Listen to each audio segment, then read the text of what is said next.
Boom! Hello and welcome to the Executive Protection Lifestyle Podcast with your host, Byron Rodgers. This podcast is dedicated to the executive protection practitioner, the private security professional. In this podcast, we're going to talk about the mental, emotional, psychological, physiological fitness that goes into being an efficient and effective executive protection agent. Whether you're in law enforcement, whether you're a mom that's looking at how to protect her children, or a father that's focused on how to protect his family, I believe this podcast has something for all of you. We might even get into some tales from the crypts of true Hollywood stories from time to time.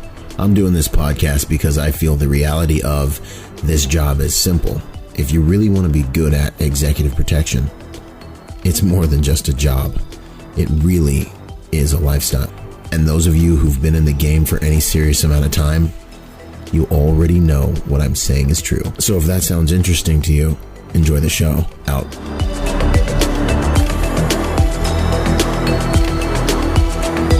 Boom. What's going on, guys? Byron Rodgers here with Executive Protection Lifestyle once again. And I have a guest here who, in my world, he's been kind of the type of guy that I've always heard about, but I've never had the honor to meet until now. So it's an absolute honor to have John Nettles on the show. How you doing, sir?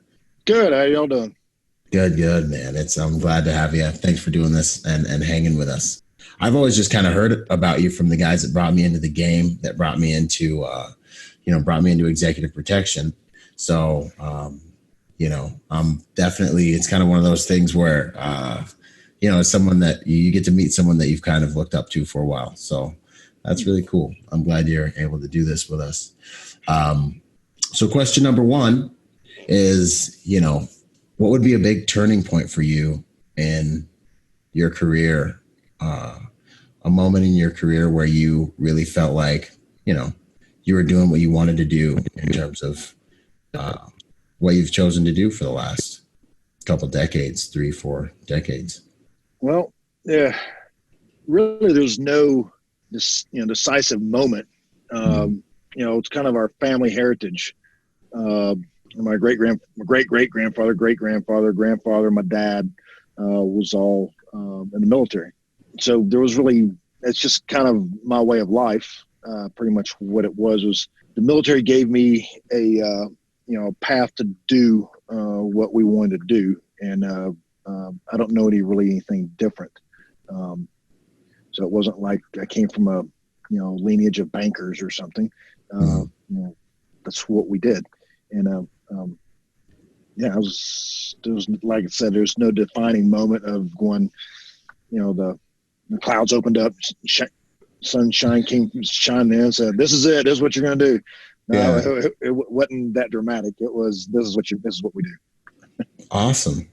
So it's just kind of like your culture, the way you grew up and the way that the men in your life or the others in your life kind of led you. Yeah, pretty much. An organic thing. That's awesome. So what, into the background, what's your, who are you what's your background exactly for all the listeners?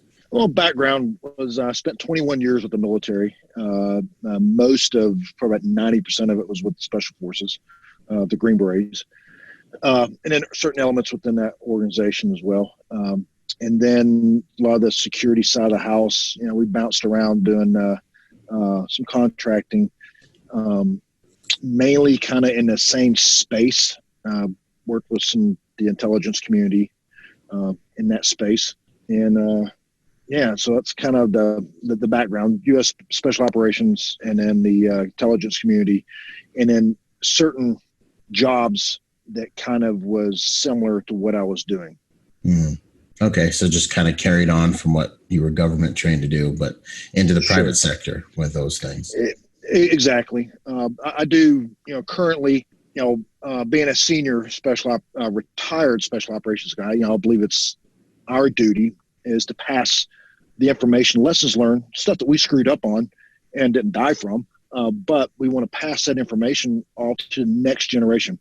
So, I've been an advisor to other special operations organizations within USSOCOM as a full-time advisor for them. And that was mainly to pass information so they didn't make the same mistakes. I've been an advisor for the SAS as well. Was over there for over a year as their advisor, and training. Like I said, train next generation now as a independent contractor. When I get contracted to go train, whether it's force recon guys for a 3-week CQB course, or shooting, or just finished third recon doing snipe sustainment for them a couple of weeks ago. And also I do the kidnap and ransom for different organizations out there. I just was in Nigeria 3 weeks ago doing kidnap ransom over there. So, it's ebb and flows. It's busy. Might get, like we went and did a job. We're recovering some folks in Central America that was, sex trafficking related. So we get the weird phone calls. May have to go do surveillance on some folks. So yeah, it's in line with our old community. But what else am I going to do? I had 30 years doing that. How am I going to be a banker? No, I don't think so. It's not my lifestyle.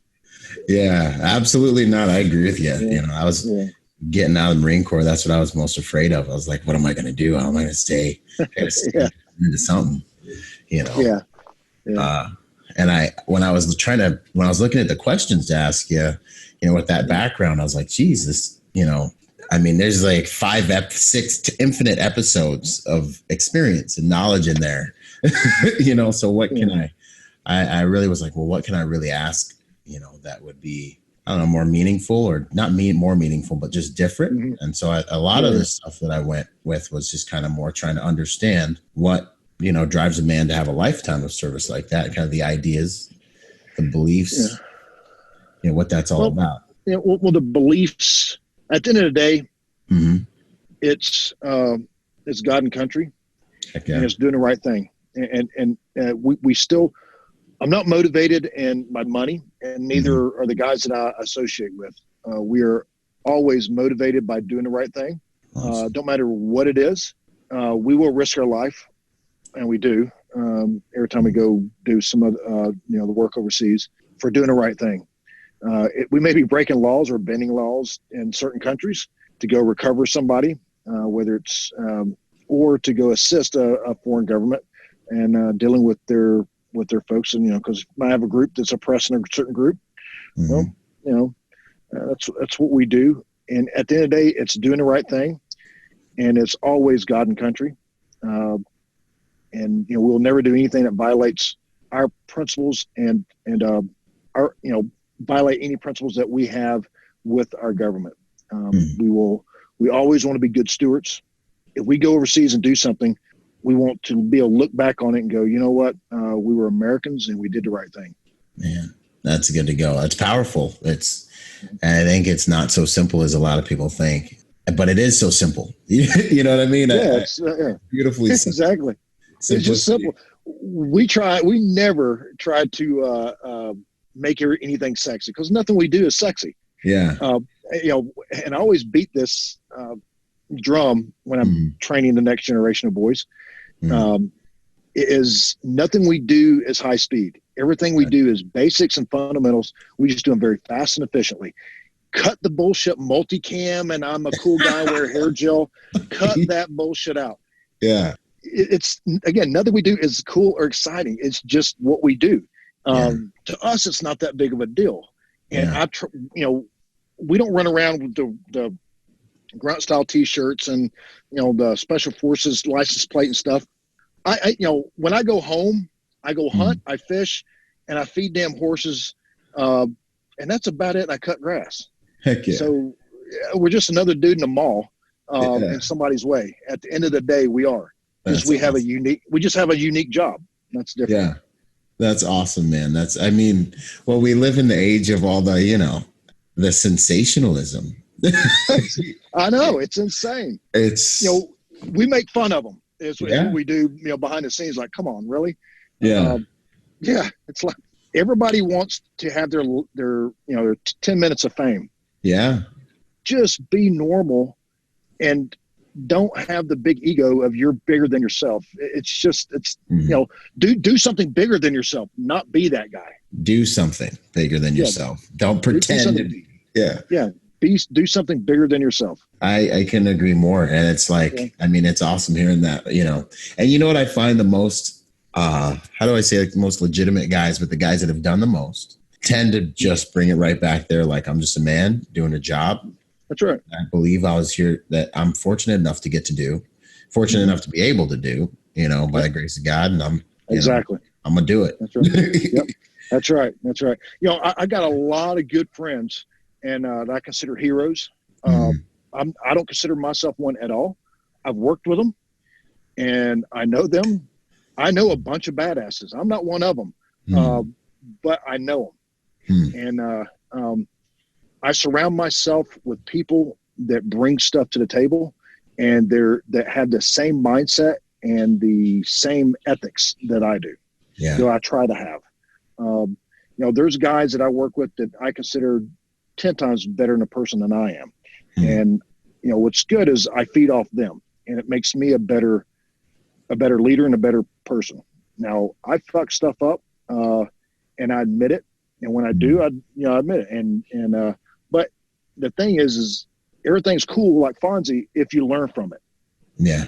If you don't learn from it and humble yourself, then you're probably not a guy I'm going to be hanging out with or I'm going to work with. Yeah, I agree. That not humbling yourself and it's a dangerous thing, No. I think it's probably one of the ultimate signs of strength to be able to own it and suck it out.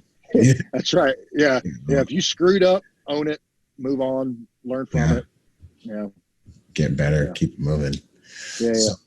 I think you kind of answered the question, like, who you are at your core, really sounds like God and country, your man trying to do a job. Is that about kind of it? Or? Exactly. I'm here to do a job that some people won't do. Yeah. I'm just fortunate enough that I'm fortunate enough to have been where I've been and worked with the folks I've worked with, and they gave me the drive to do what I do. Again, I don't consider it sexy. It's not. It's just a different damn job. It's unique. It's unique. I mean, hell, we make up less than 0.03% of the military, of the boys that we work with. And we just have a unique job. And I like what you were saying about, it not being sexy, about it just being, really good at the fundamentals. I think that's just something that needs to get out there, and the better you get at the fundamentals, the better you get at all. Then you actually get good, That's right. That's right. It seems nothing I love it how big, I get questions. Oh, can you teach me tactical shooting? There's no such thing in my book and most of the guys I associate with called tactical shooting. Shooting. It's just how you apply it. It's marksmanship, recoil management, and manipulation. You do that whether I shoot competitively or I'm doing an operation. Because shooting is shooting. It's line of sights up, press the trigger without disturbing sights. Pretty simple. But people try to overcomplicate it and make it sexy because sex sells. Yeah, sex does sell. We don't really play to that. We're just like, hey, Dave, I'm going to teach you how to do these fundamentals very fast and efficiently. Make it work. That's it. Yeah. If it works. That's right.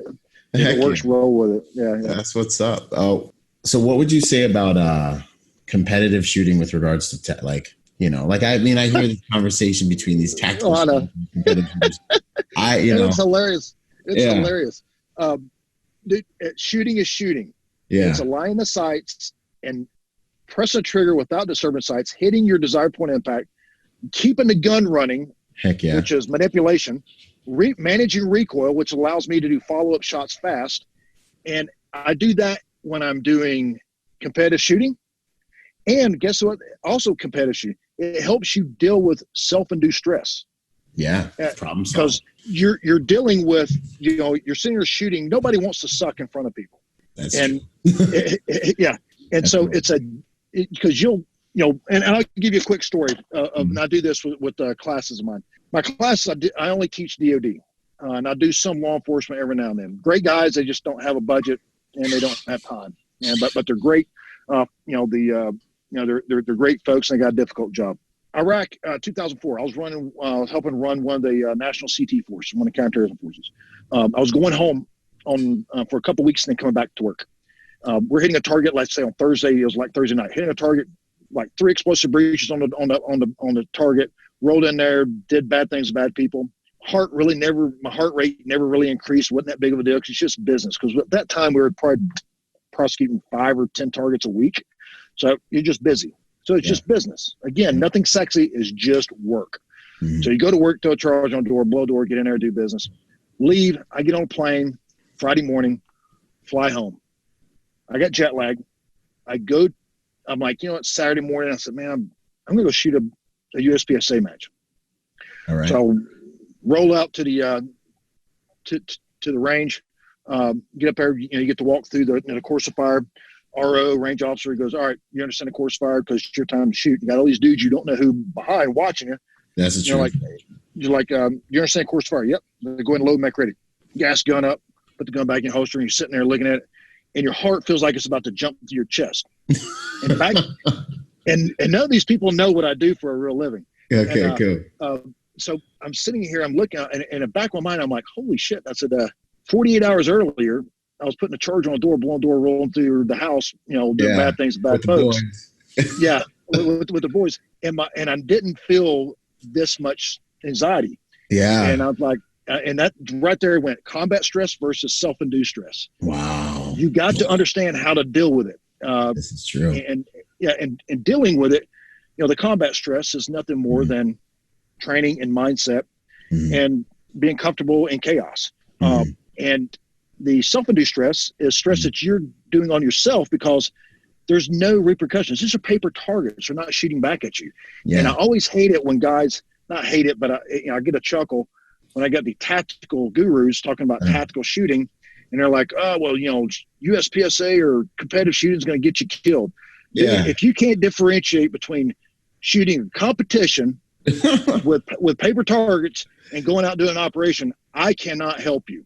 Yeah, you're beyond You're beyond me helping you. So we don't pay attention to it. Yeah, we can't fix that. So we usually don't deal with that side of the house. Like I said, most of my clients is Marine Recon or Marines or military or special operations. Outstanding. And they already got the mindset. So I just cover, hey, this is how we do this fast and efficiently, whether it's breaching, shooting, whatever we're doing. Yeah, that's awesome. I love that story.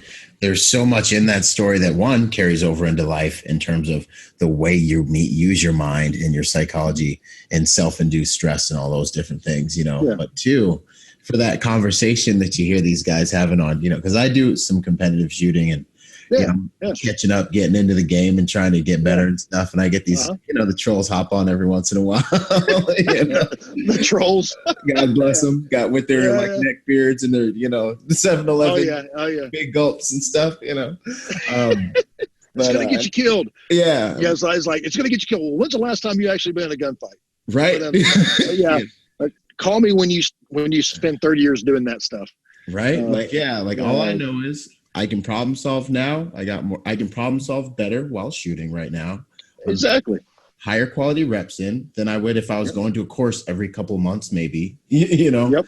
Exactly. It's making me an overall, I believe, better shooter. And then you go to a course with folks who haven't been competing every weekend. And a lot of times there's a difference. There's a stark difference. Yeah. So, okay. I'm glad I asked that question. I'm glad I asked that question. If there was one kind of takeaway that you got from your time in special forces, is there like a kind of a takeaway or a few things that come to your mind as a result of those experiences? What would they be? A takeaway would be, it was, if I had to do it all over again, I wouldn't change a damn thing. Well, a few things I would, screwing up. Me screwing up some things. But you're doing something bigger than yourself. And that is and that is actually because when you die, that's your legacy. You did something bigger than yourself. It wasn't about you. It was about my God, my country, my family, my brothers that I went to combat with or did operations with. And you leave that legacy behind. And some of the takeaways from it was, I learned it made me who I am. The military gave me a little bit of discipline, but special operators aren't made. They're born. We all, whether it's a Navy SEAL, Army Green Berets, at the unit, or recon or what have you. You're the same type of person. It's just you went to that mall, that strip mall, and whatever was shiny for the day, you went over there and hung out with those guys. If I'd have went to Marine Corps, I'd have been over at MARSOC. If I'd have been in the Navy, I would have been over at the SEALs. And the same type of those guys, if they went in the Army, they would have been a Green Beret. It's the individual that it's that person that goes there, and then when you go to that organization within the military, they develop you to what they need you to be. And a lot of the takeaways was I'm honored that I got to that they allowed me to serve in the military. 1, 2, that they tested me in special operations. I passed the test, and I got to work with some amazing people that are the top 1% on the planet at what they do. And that is my big takeaway. Is I just had the honor to basically serve with some heroes. And if I had to do it all over again, I'd do the same thing. I'd go do the same route. And of course, I'll probably better lessons learned of me screwing up. I'd probably be in a better place, but it is what it is. Yeah. The screw ups made me a better person because I learned from them and moved on. But I had some great mentors within my community. A couple of them off the top of my head. Jimmy Judge was an old team sergeant of mine. As a young special operator, sometimes you get the big head, and sometimes you get, hey, I'm cool. I'm too cool for school. Okay. Well, you're not. Our lowest rank is an E6. An E6 to us is a private. So the guy shows up. He's an E6. He just graduated course, and he's all, piss and vinegar, and I was that guy. And I was that guy. Jimmy Judge, you treat support guys like, they're support guys, blah, blah, blah. You don't want nothing to do with them. Well, I would watch Jimmy, and Jimmy would bring those guys in and treat them well. And that, therefore, it put less pressure on us as the operators to do stuff, because the support guys are there helping us. So we didn't have to do certain things, so we could concentrate just on our job. Yeah. And I learned so much from Jimmy Judge of how to manage people. And everybody, you can learn from anybody. If you humble yourself, you can learn from anybody. Yeah. No matter who the hell they are. Yeah. Whether it's some crackhead on the street, he may have something that I don't have. He has an experience. Humble yourself. Yeah, exactly. And learn from that. And Jimmy really showed me how to manage people. And I didn't do it quite as good as he did. I never did. But I did learn a lot from him. Another guy that I've met many times, and I really looked up to him. And last time I saw him was in Afghanistan in 2003 in the Kama room in a certain hotel there right outside of Kabul. His name is Billy Waugh. Billy Waugh is a legend within our community, and great guy. But a lot of what he's done, and just being around him, I was humbled, and of course, because he's a legend, and learned from him, and just a lot of other folks that I've worked with in the past that I've learned from. A good friend of mine, Tom Bullins, who owns a company called Trigger Time, former Marine, just a phenomenal human being, and I learned a lot of humanity and compassion from that man, because he was very good to people, and as a young, motivated troop, sometimes I didn't have that. And looking back on it as I got older, I'm like, you know what? I was a jackass. I wish I could go back in time and treat people just a little bit better than I did. Now, I've always been good to people, and I've always treated people well, but there's certain times that I wish I would have done better. Yeah, that's huge.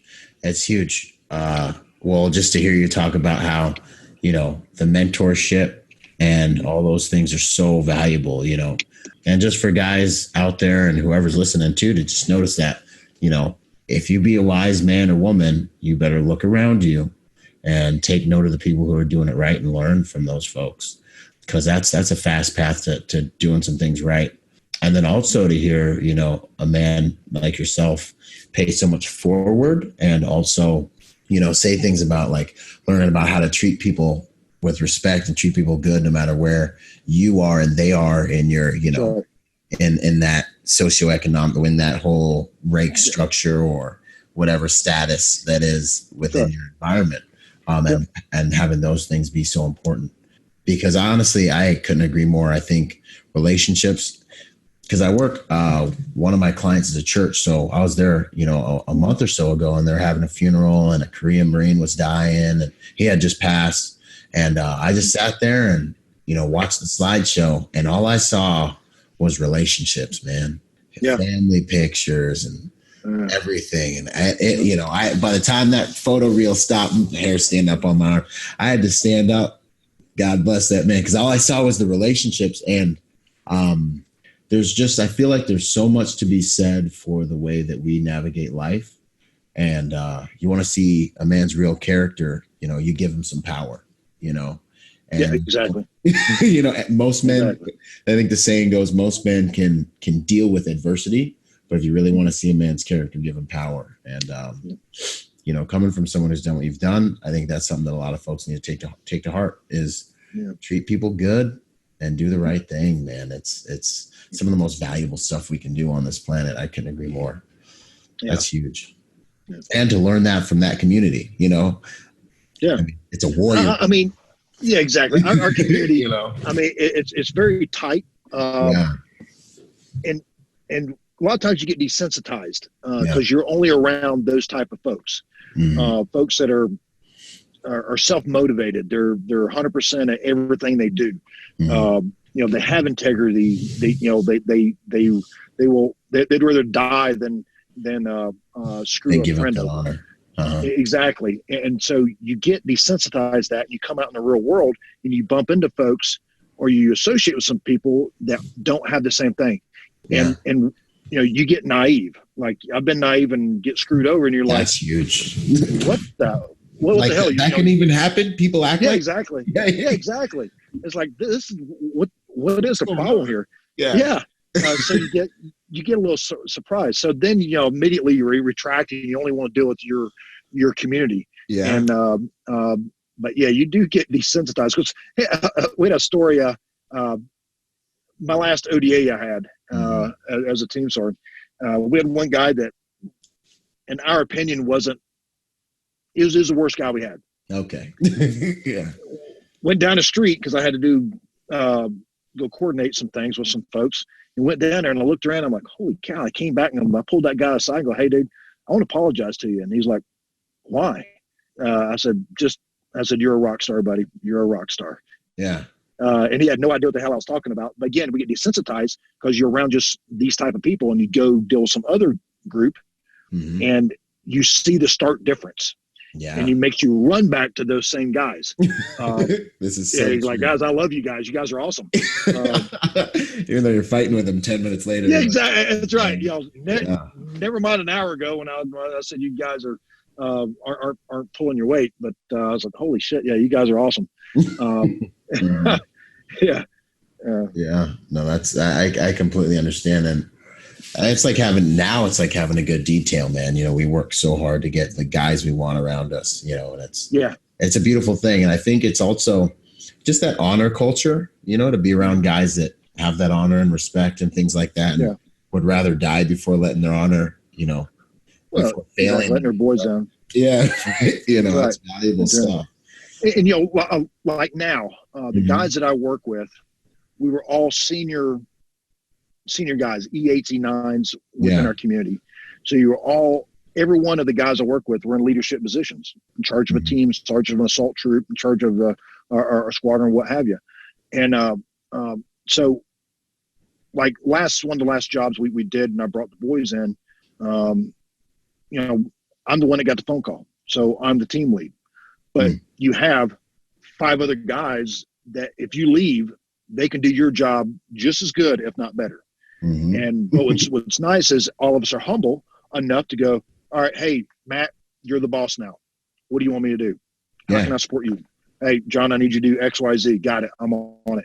And then, or when I'm the boss, it's like, hey, Matt, I need you to do this. I know it's going to be done. And most of the time, 99.9% of the time, it's done the way I want it done and better. Yeah.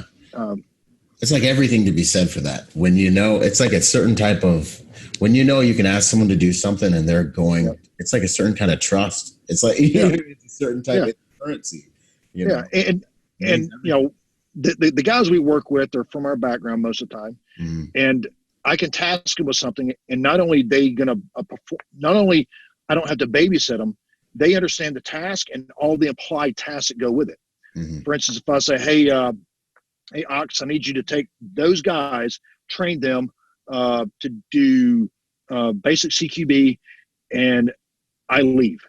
You got 1 week. I know he will understand all the tasks that has associated with that one job and all the implied tasks, and he's going to make it happen.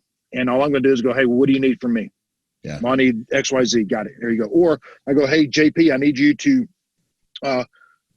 do surveillance on this guy or set up a network to get guys into country and out of country covertly. That's the task. There's a complete buttload of laundry list of implied tasks that goes with that. Yeah. And he's all over it. I don't have to get in the weeds with that guy to go, hey, I need you to, when you know how to set a safe house up, you got to have X, Y, Z, blah, blah, blah. He already does that. Yeah. He knows that because he was a team lead that was doing it for Southcom back in the day. Heck yeah. And so it makes being a leader and working with him much more pleasurable. Easy. All I got to do is give him a task. Right. And it's task oriented. Exactly. I would rather give the reins than give the spurs. Yeah. I'd rather pull the reins and give spurs. If I gotta give you the spurs, you're not self-motivated. I don't need you. That's the right. Truth.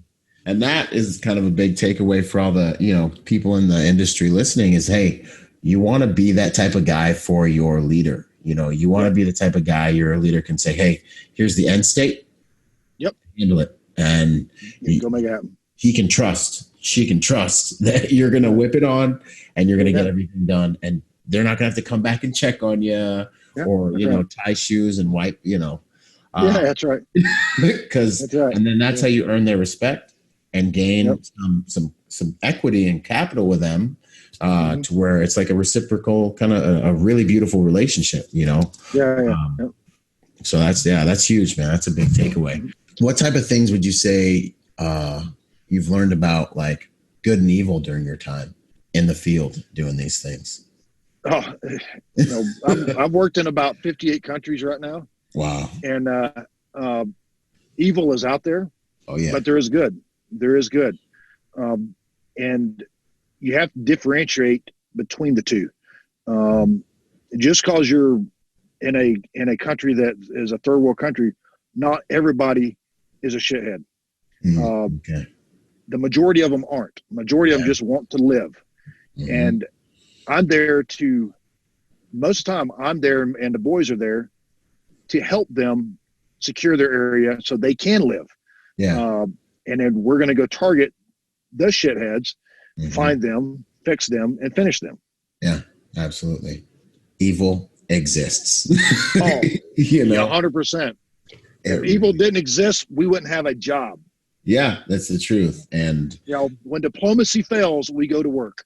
Yeah, and that's outstanding. I mean, it is what it is. It just is what it is. No, that's I in some ways I think it's fortunate that a lot of Americans haven't had to face that reality, but in other ways, I believe they're missing out on the reality of reality, that would help them. They are. Do more good. Americans are protected. And when you've never lost freedom, you don't know what freedom is. This is true. This is very true. Yep. You take it for granted. 100%. I think that's something the military did good for me is just, the Marine Corps. I just remember them being like, hey, you fight for freedom. You don't have. That's right. And that's right. You don't. Yeah, in the military, you don't. Yeah. When you join the military, and you especially basic training, you've lost every bit of your freedom. Everything. Every bit. You ain't even have the same underwear on. No. That's right. That's right. Yeah. What lessons in like human potential would you say you've seen or learned? Human potential? Yeah, like in terms of how much more someone's capable of than they realize, is it that people can do more than they think? Is it Yeah, Is it really a I think mind a over lot of matter people. thing, or Yeah, well, some of it is. There's some people that, um, you know, the will to live is strong, and if you yes, got a guy or a person that has a strong will to live, you know, they can do they can do more than what they think they can. And a lot of times, you know, like for instance, selection or something like that folks go through. yeah, As long as they don't quit, and more likely they're going to get selected if they don't quit. Not all. yeah, I mean, hell, we probably, my selection class, we had what, 533 start. We had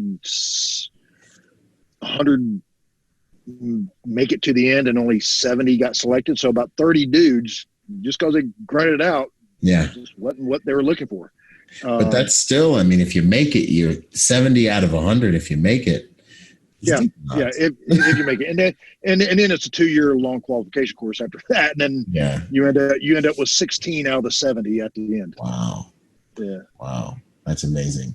I think kind of relating to that, being able to, because like I got out of the Marine Corps, and you know, a lot of my brothers and things like that, and you know, guys are struggling hardcore.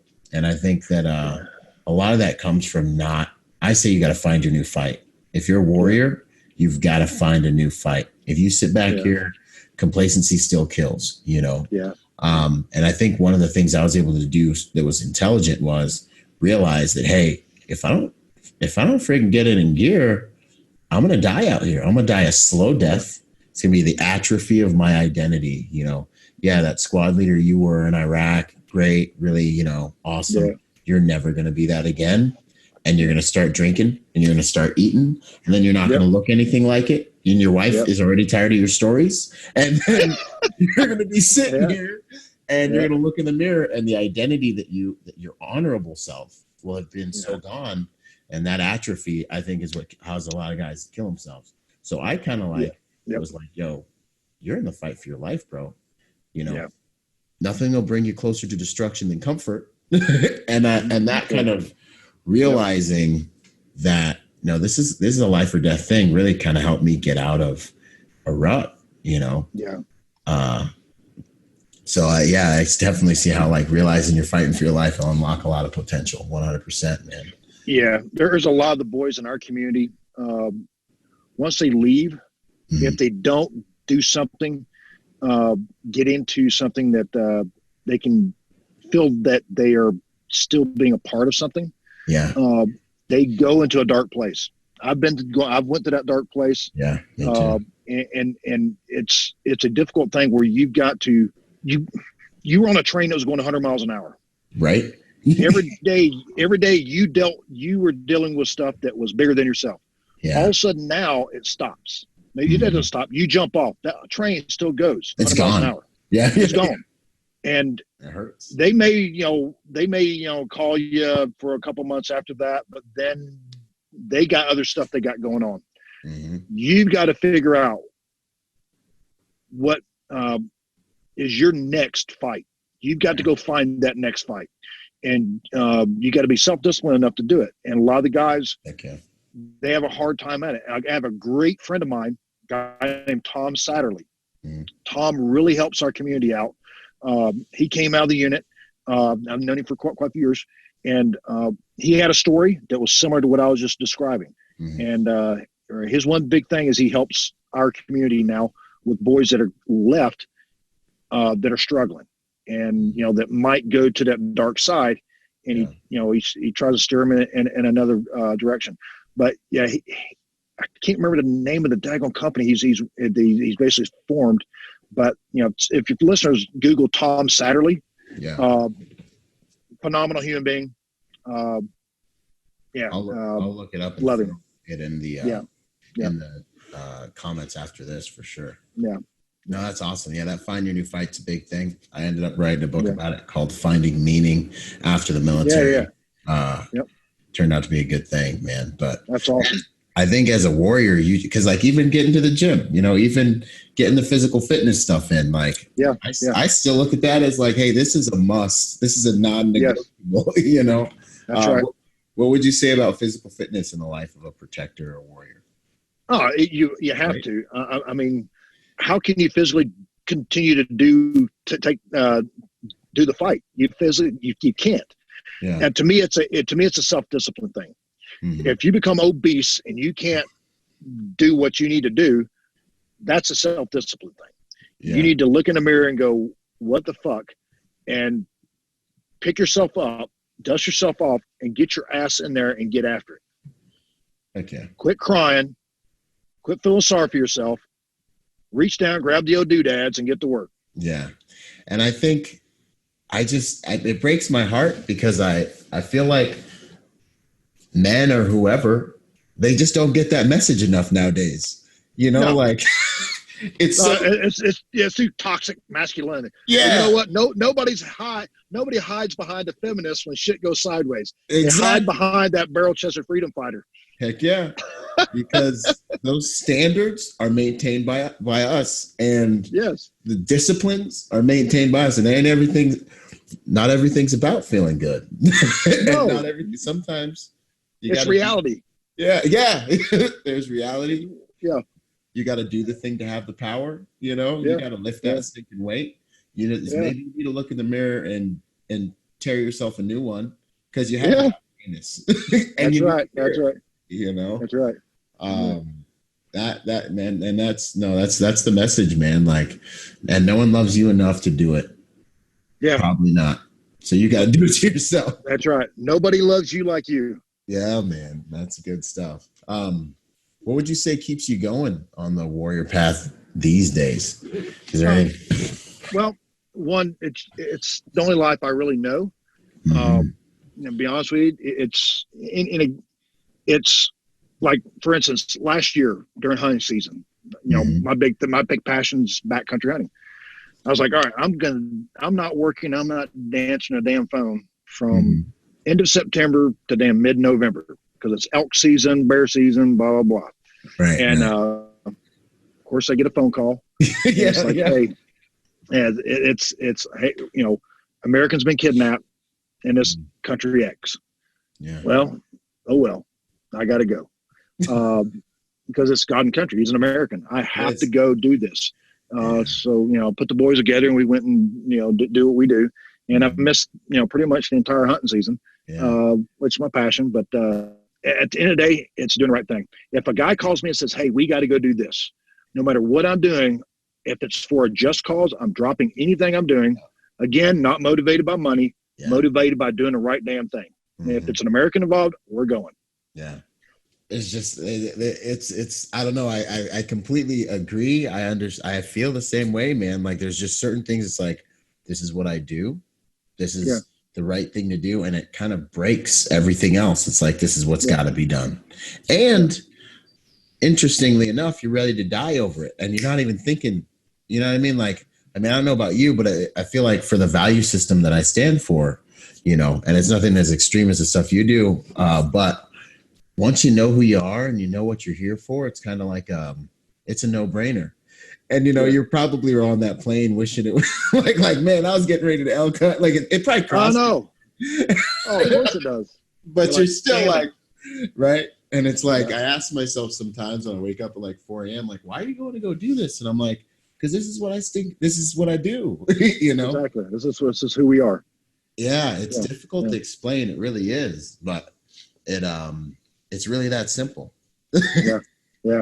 That's a beautiful thing. That's awesome. Yeah. What would you say about, you know, describe the warrior mindset if you were going to break that down for someone listening? Like, it's a broad question. Yeah, that's broad. Holy shit. The warrior mindset. Well, it's always one.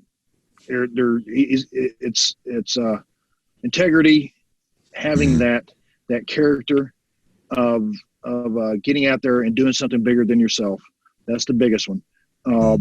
Not quitting on your guys or your boys. Yeah. And no matter what the obstacle is, we will figure it out because it's the right thing to do. We're going to risk our life. And if I die in the process, then that's just part of it. That's just our business. It's a dangerous business, and you accept that and you move and you move on. On the other side of that door, there's some guys that are willing to kill themselves to kill you, but you're going to breach that door and you're going to go in there and you're going to distribute some damn justice. Exactly. Okay.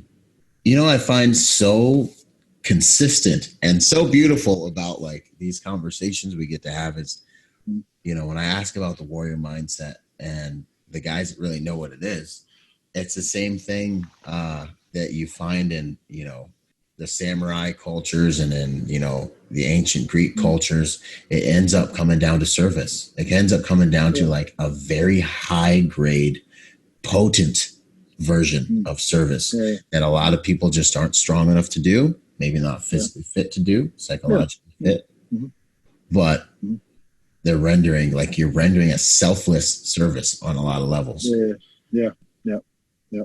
And like I said, I've worked with a lot of guys that have been just phenomenal warriors, good people, and it still take that, even though they left the military, left the government, and they're still doing it when they can.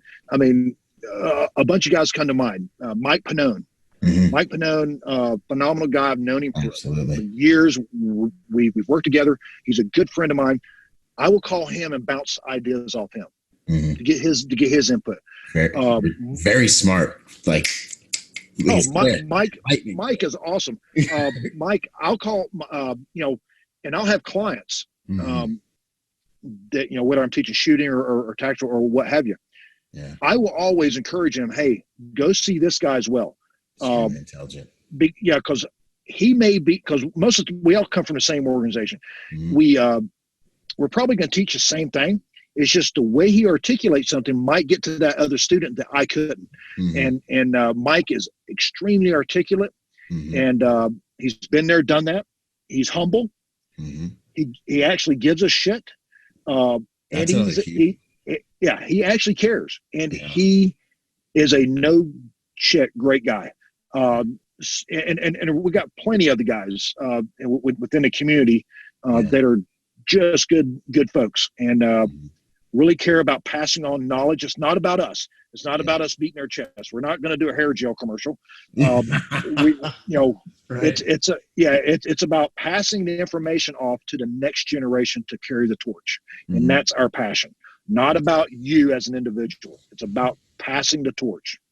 I think that is mature, healthy, like masculinity at its best. I feel like what we battle sometimes is the immature true toxic masculinity is the like bravado. I'm too cool for school. Yep. Like, there I was in the middle of the sand, like those guys. Like, okay. That's what we have to battle, and people then see a strong man or a confident man and they become insecure because they were dealing with these egomaniacs. That's right. They saw a strong man, So toxic masculinity, that's nothing more than a guy being an asshole. Yeah, it's boyishness. Exactly. Exactly. It's because I feel like once you become really strong and confident and you've done things, you're actually more mindful, kind of. You're able to be more vulnerable, mindful. You care, you care, exactly. And that really seems to be, just a healthy adjustment. Or like, you get, when I got out of boot camp, I was like hard charger, and then of course went to Iraq and got blown up a couple times. And I was like, whoa. You know what I mean? Like you realize like, okay, we can be here and it's fine. It's good. It's good. Yeah. I'm not bulletproof. Yeah, really, seriously. And that kind of goes into that service. Is there a difference between you and other guys out there? Is there anything that you think is unique about you? I mean, we all have our unique thing that we bring to the table. And whether I'm trying to build a team to go do a specific job, I may need a guy that he may not be an operator. He may be a signals intelligence guy, but I need that guy to enable me to do our end state. And I believe that I do pretty well. There's a lot of stuff I don't do well.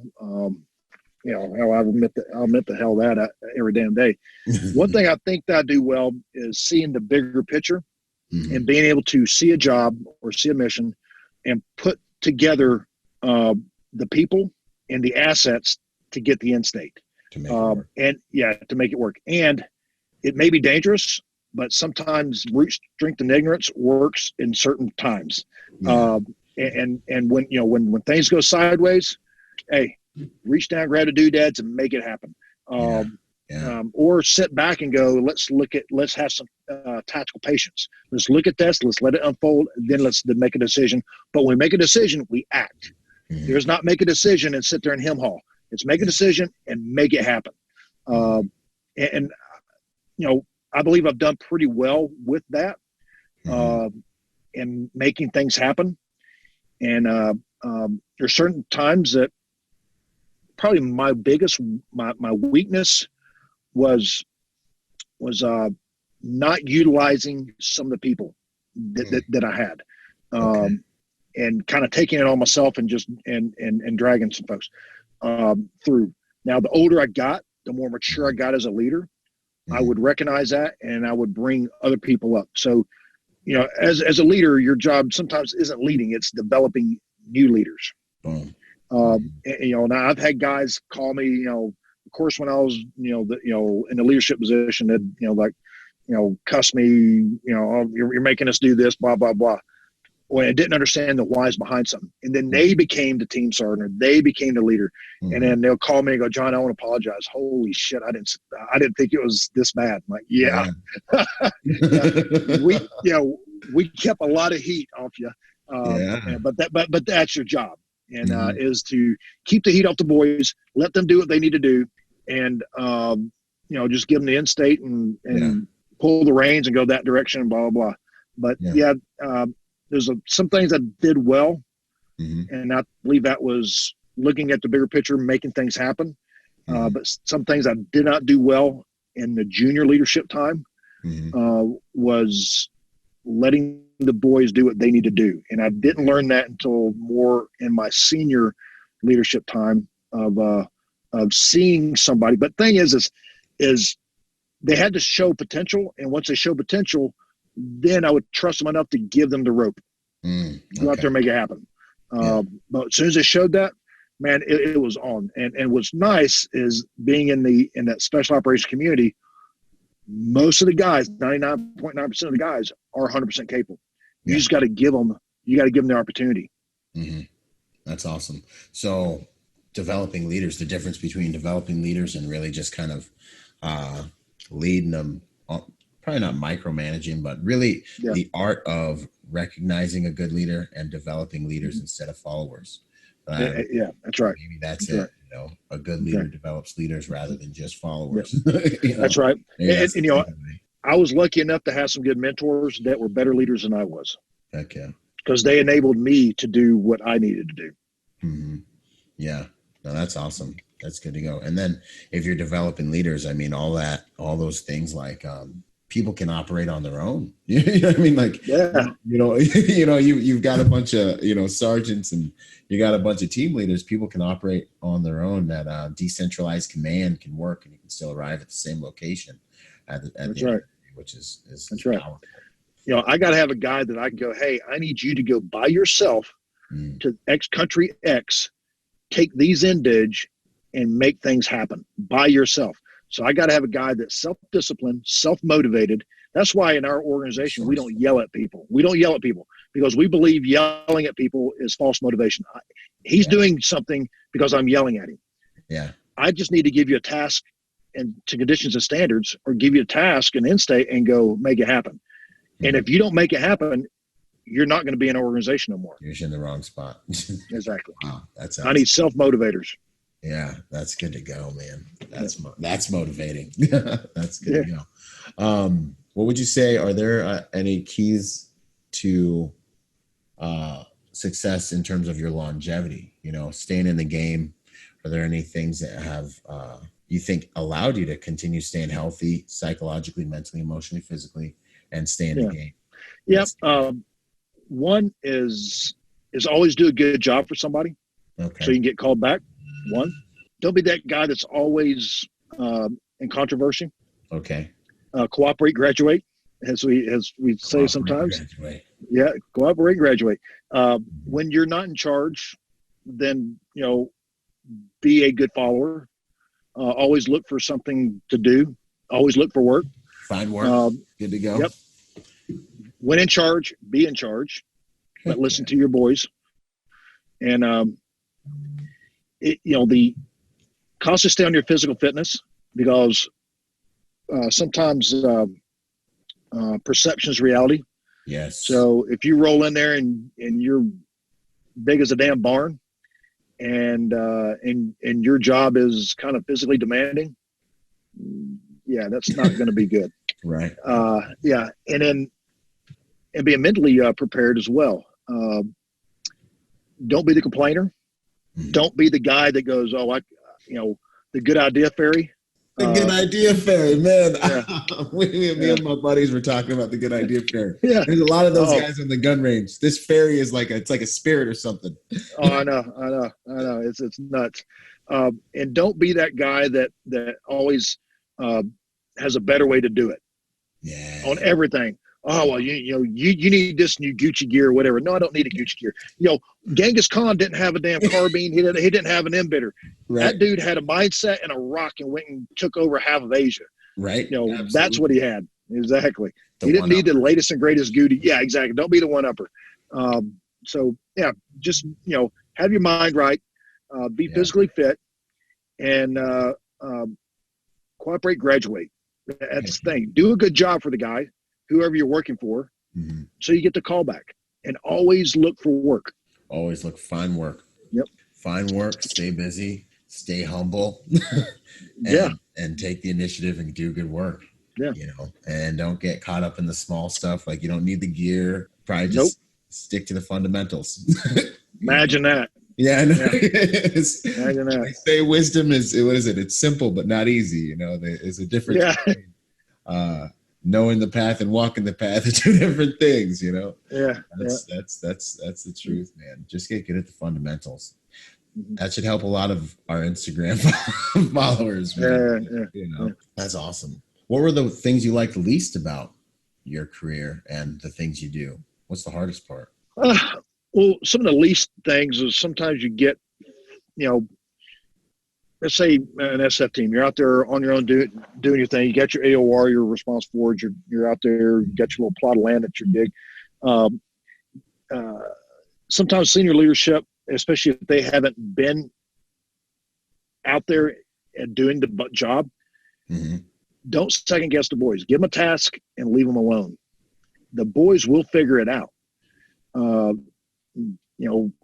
I loved it sometimes at the beginning of the GWAT thing. It was like your mission from the Siege of SOTF was go out and disrupt. Okay. Go out and that is your area.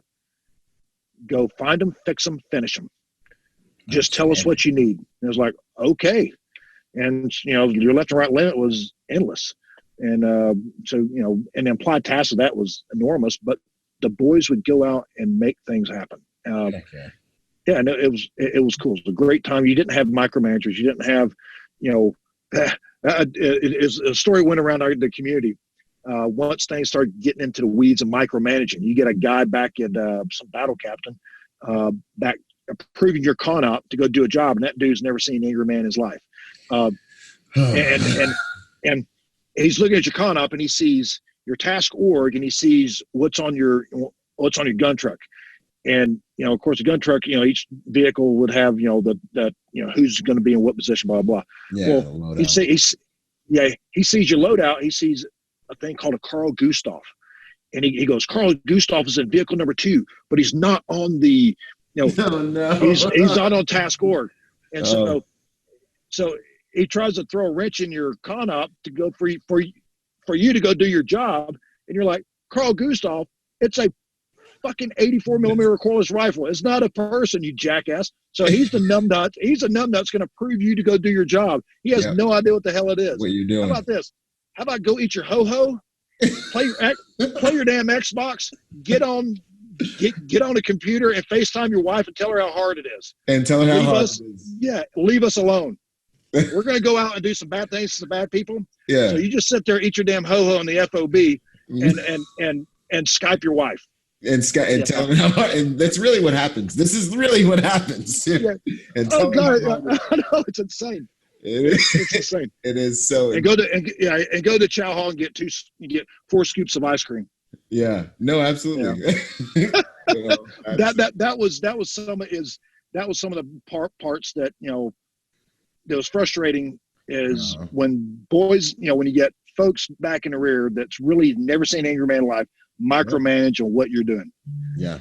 And have no idea.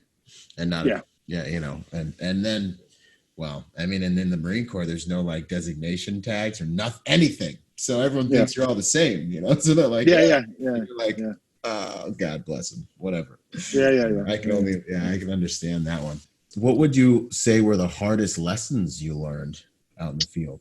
Some of the hardest lessons, I mean, when somebody dies, one of the boys, that's a hard lesson. And you're always second guessing, what could I have done differently to prevent that from happening?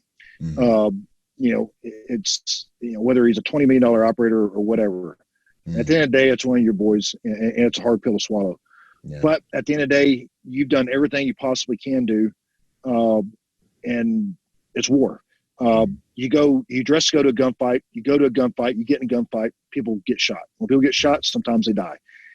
You do everything you can possibly to prevent it, but it is operating in an uncontrolled environment. It's just reality. Yeah. And those are some hard lessons learned. But the thing is, you always have to do, and every time we go do something, an operation, we always look and do an after action. No matter if it was 100% successful and everything went like clockwork, you go back and you look at what could I have done differently to make this better. And you learn more from a failure than you do a success. So if you failed at something, you always go back and be honest with yourself and go, what could I have done differently to have a better outcome? Absolutely. And sometimes you have to bite that bitter pill and go, you know what? I fucked this up. But I'm going to learn from it, and the next time we're not going to make that same mistake. Heck yeah! No, that's definitely a good one. We're going to look deep into our souls and go, okay, we screwed that up. How can we not do that stuff again? Where we're going to cost a human life. Yeah, and be blatantly honest with yourself. And I think that process is very important with everything, no matter how big or small the mess up is. Like, I feel you protect yourself by doing the absolute best you can and being a good steward in every moment.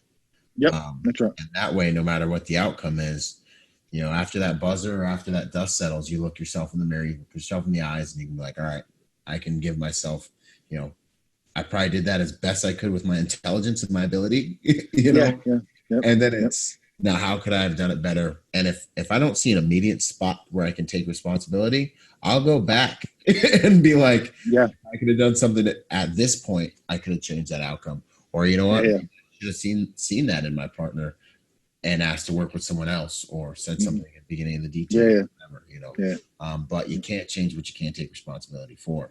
So there's a problem. How you could have influenced it. Because we're the common denominator in every problem we face. That's right. That's the stinking truth. What would you say were your proudest moments over your career? Some of the proudest moments that was my big highlights was starting a couple of national counterterrorism forces. Wow. And starting out from scratch. And they're still thriving today. And that's always nice when you go back to the country.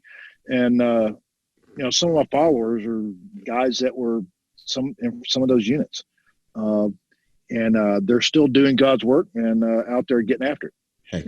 And those are, and having the opportunity to do that was enormous. So helping stand up 3 of these national CT forces. Wow, and that's legacy stuff. I believe that's legacy. So that's stuff that, people that you never even hear their names are probably benefiting from that work. And I think that's real meaningful work. Yeah. And there's a lot of guys behind the scenes doing the work to this. And they're just good, humble. You'll never know who they are. Right. You know, and it took a lot for me to come out in social media. And one of the main reasons I did is did some training videos. And one of the guys like, hey, you on social media? I'm like, hell no, I'm not on social media. And he's like, well, you could be the best trainer in the world.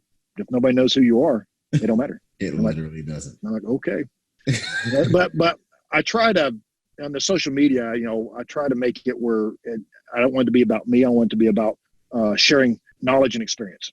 The experience, what I can share, but some of the experience that will, if somebody sees it, they go, oh, okay. And I don't want it to be beat my damn chest. I want everybody to think that, you know, people, their perception of me is just, I'm just a normal dude. Literally, I'm just a normal dude that had a different job.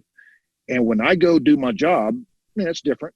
But when I come home, I'm just some redneck out in the hunting, you know, killing things and chasing elk and mule deer. And yeah, I'm hunting. You know, I'm just a normal dude. I come out here and I'll shoot competitively a little bit, and I go ride my dirt bike, and you know, yeah, I'm just a normal dude. I'm not some superhero. I'm just a normal dude that had a different job. Heck yeah, that's awesome. I've heard a few other guys be like, I'm just a normal dude, and it's like everyone's almost like, because the sensationalism has been so bad, you know, like we're all kind of like, don't. Yeah, it's ridiculous. Everyone's like allergic to it, you know. Yeah. And that's good. I think it's beautiful, man. I think the world needs to see more of that come from legitimate folks, because that's how all the legitimate guys I've been around and look up to, they're the same way, man. When I start to hear guys beat their chest, I generally think, well, you know, it's usually a sign of weakness. But I believe it usually is. It's a sign of, you know, compensation, or, you know, it's the peacocking isn't generally a sign of, because the guys that already, you know, the guys that I met in my generation that had been to the, you know, were in the Battle of Fallujah and stuff like that and did real stuff, they didn't feel the need to try to. Yeah, I was there. You know. Yeah. That was the Battle of Fallujah, November 4. Yeah. I was the CT force. I was CT force in there. I was with the 1-8 Marine A and B company were my blocking positions. Wow, that's outstanding. Yeah. They're great troops. They got out there, got after heads off us while we were able to do. That's awesome. That's good to go, man. Yeah, I was in boot camp. My big brothers went through there. So I got to them right afterwards, right after they got back. It was there. I mean, just crazy homicidal Marines, basically. When I first got to the fleet, it was nuts. They trained us up good and hard, though. So we're ready for, you know, Haditha and all that fun stuff next. Yeah. That's right. Yeah. If there was one thing you wanted to be remembered by, you know, for the things you've done, what would you say you'd like people to remember you by? That I loved my country. I loved my Americans. I was loyal to my boys, and I loved my family. Outstanding. That's simple. Good to go. What would you say? What role does family play in the life of a lifelong warrior? At the beginning, you're married to the organization. When you get older, you start realizing how important family is. And, you know, I wasn't a good father at all to my kids. I was gone all the time. I'm on my third marriage. You know, I was married to my organization. I was married to my way of life. I was selfish in that term. And I think being older has humbled me quite a bit. I have a daughter that lives in Spain. You know, she wants to come see me. I'll do everything I can probably to come out. It is a big deal now being older, but as a young troop, I was selfish in that sense. And if I had to do it all over again, I would do that differently. Now, you know, I love my kids. I have two boys. They're grown, you know, now 28 and 26, I believe. I used to skydive into my oldest son's school for show and tell. What? Illegal as hell. But so I didn't file no NOTAMs or nothing. I just basically grabbed a rig and had a buddy that had a pilot's license, and jumped in a plane, called the principal, and said, "Hey, I'm going to jump into the school, make sure the flag's up so I can get a wing call so I can get my so I, you know, little things like that, I try to make it up to my kids. You know, I'm not big on birthdays, you know, and holidays, stuff like that. I mean, hell, when I had my 40th birthday, I didn't even know it was my birthday. I was in an ambush on the Pakistan border waiting for shitheads to come across so we can kill them, literally. That was my 40th birthday. I had no idea. And somebody looked over at you and was like, "Hey, happy birthday!" Literally, that was it. And you're like, "Oh, yeah, okay." It was damn Wade Morrison. Wade Morrison and Jake Land are ones that are like, "Hey," I was like, "Hey, I think it's my birthday." And like, "Yeah, happy birthday, fucker." I'm like, "Okay." That's so good. Oh man, that's awesome. Yeah. So but yeah, my legacy, I wanted to, what I've done, wish I could have done better, was the family thing. I wish I could have done that better. Yeah. Is it? So at the end of the day, that's what you got. That's what you got, is those relationships. That's right. Is it possible to do all of it, you think? It's very difficult, and there you can do it, but it takes a better man than me. Oh, that's such a good answer. Yeah. Okay. Well, that's good to know, though. Like it can be done. And also for all the young, ambitious guys out there, because I'm one of them. My father got to be real successful, but he was married to what he was doing. But I always hear the older, wiser men than me give that same admonishment that, you're going to regret missing out on those relationships. You need to make that a priority. And when you're so young and ambitious and strong still, it's hard to think how important it's going to be, but man, you just you gotta heed those. Yeah.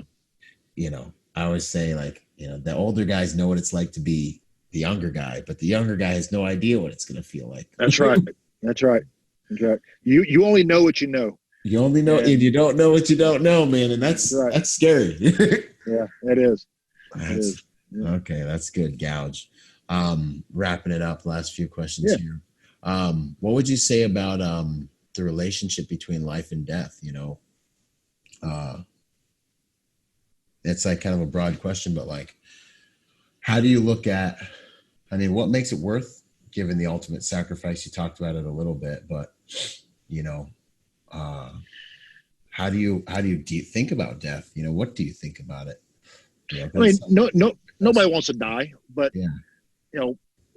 I'm a Christian, and I do believe in God and a higher power, and I hope that the way I go or the way I die is doing something bigger than myself. Hopefully it is rescuing somebody, or whether it's whatever it is. I hope it's a noble reason of what took my life. If I die of old age, I hope I'm surrounded by my family and my friends. Yeah.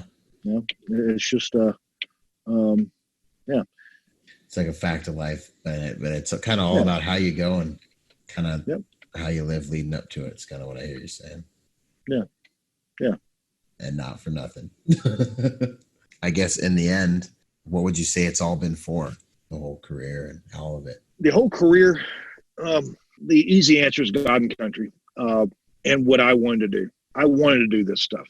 I don't know any other thing that I could have done. I'm sure there is something, but that's not what I wanted to do. I wanted the excitement. I wanted the lifestyle. I wanted the camaraderie of the guys that I worked with and the girls. That's one thing you do miss when you leave. You miss the folks. You miss being around like-minded individuals. You fight like cats and dogs, but Jesus Christ, you love them. You will die for them, literally. It's kind of cliche, but I feel like a lot of it ends up being about the folks next to you. It's crazy. But then I think it is. But the thing that like that wisdom is simple thing, but then, that kind of dials up to where, you start getting, I feel like maybe as you get more mature in life, you start to realize it is not just about the guys next to you, which that's a sacred thing.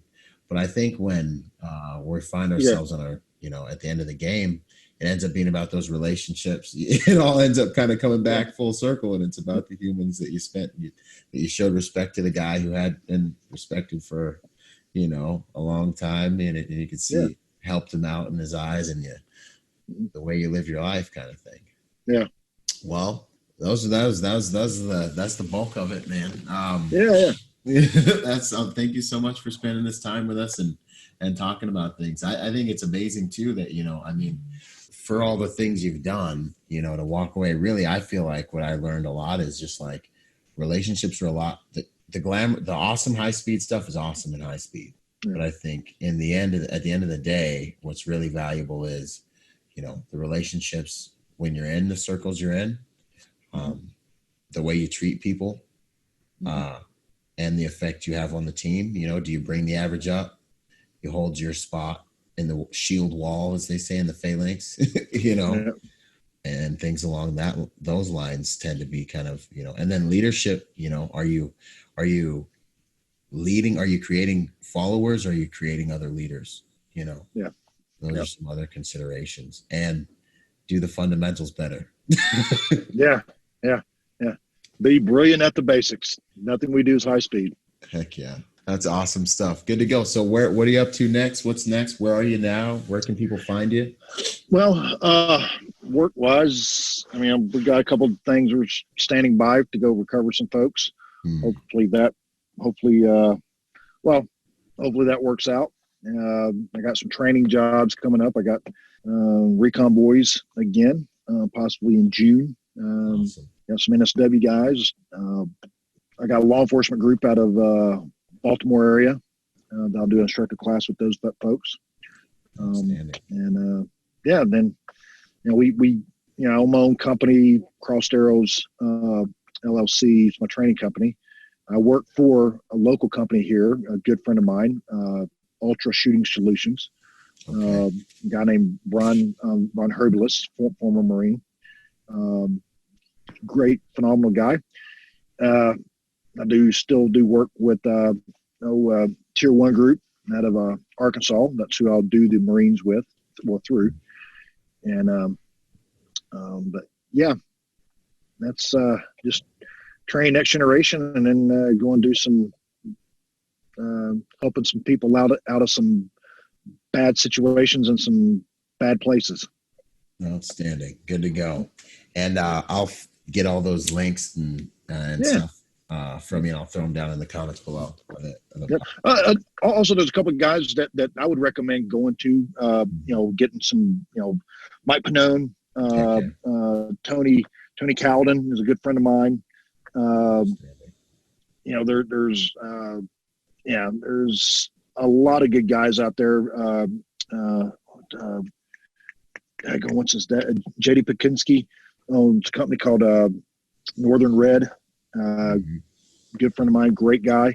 But there's a lot of groups out there, from our community that are just good, stand-up, solid folks.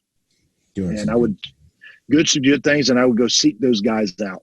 And not only, learn from folks like myself, but also other people. If it's shooting related, those guys are great.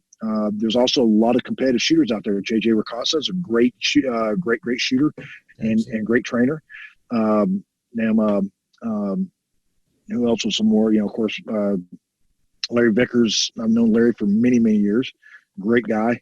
There's a lot of them out there. Stay away from all the flash crap. Yeah. If a guy's running around, inventing words, probably stay away from that guy. It's that good idea fairy right there. Oh my God.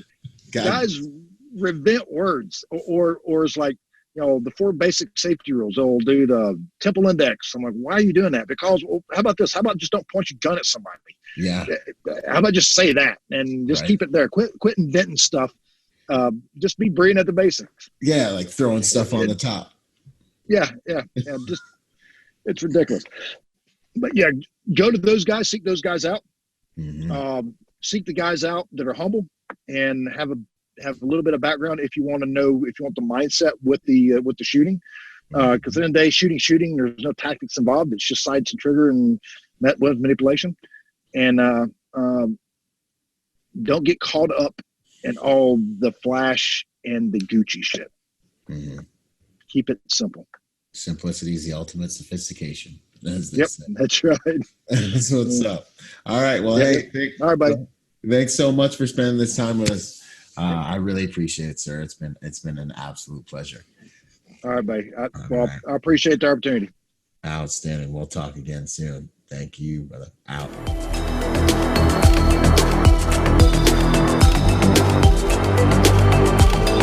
Boom. And to support this podcast, go to executiveprotectionlifestyle.com and contribute to our Patreon account. That Patreon account is what helps me make this podcast possible, contributing to this brand, what we're doing here, making it so that I can bring better guests on, making it so that we can plan more events and just expand the contribution to the private security industry, and also to making America a safer place by teaching people how to protect themselves and the mindset behind that, the lifestyle behind that.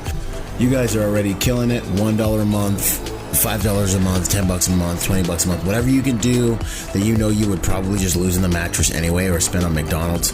Hey, you want to put it towards something that's going to good use, put it towards a podcast, and get involved in our Patreon account at executiveprotectionlifestyle.com. And if you want to find me, that's ByronRodgersMotivation.com. Do whatever you can, contribute whatever you can to that Patreon account, because it makes all of these things possible, ladies and gentlemen. So much love. Thank you, and thank you for making those contributions. You guys rock. We're already doing amazing there, and it's just because of you guys. So thanks once again for those contributions. Boom. I hope you guys enjoyed that episode of Executive Protection Lifestyle Podcast. This whole entire thing actually just started off as a Facebook group that blew up and is one of the fastest growing, if not the fastest growing, executive protection Facebook group online. So if you haven't joined the Facebook group, join the Facebook group. Follow us on Instagram and check us out at executiveprotectionlifestyle.com. If you want to find me, that's ByronRodgersMotivation.com, and I'm on all the social media platforms, Instagram, Twitter, Facebook as well. So until the next podcast, y'all, stay sharp out there. And as I say it, one mind, many weapons. Talk soon. Out.